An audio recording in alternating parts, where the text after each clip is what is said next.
Welcome back to our channel. Today we're going to have a look at Endgame number 64 from the book 100 Endgames You Must Know by Jesus de la Villa. In this position looks like the perfect cut. If you're not sure what the perfect cut is, please look at Endgame 62. And as you know, a perfect cut is usually winning for white. But in this endgame, the author wants to emphasize one factor. Perfect cut alone is not winning at all times. In this position, black is able to use distant effectiveness to draw this position. So it's black to move. Rook a8, as you can see, the rook and the pawn has three files in between them, and the rook is able to always give check um, and draw this position. So rook c5 tried to prevent the checks, and after rook d8, rook d5, rook a8, king d4, and rook king f4. Now the black king has approached the pawn. To kick that off, rook h5 has to be played with check, and king g4.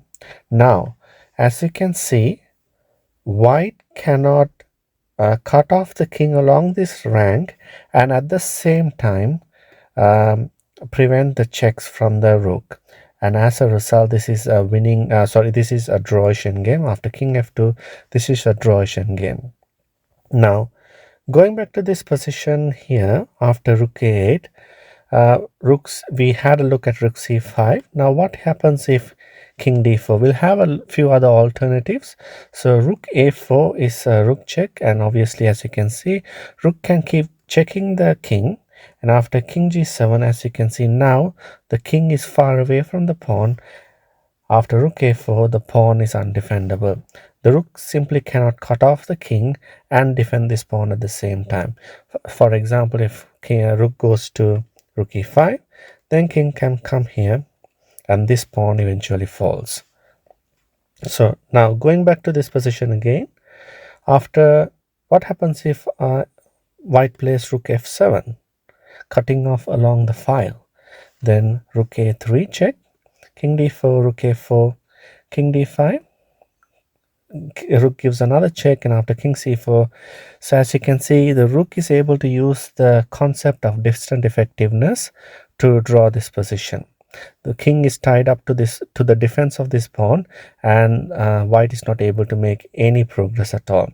So if you're not sure about distant effectiveness, please have a look at Endgame 54, which we had emphasized on that in more detail.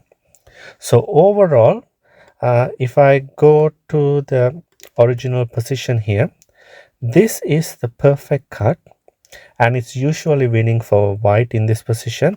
However, in this position, black is able to use the distant effectiveness and force a draw for both sides.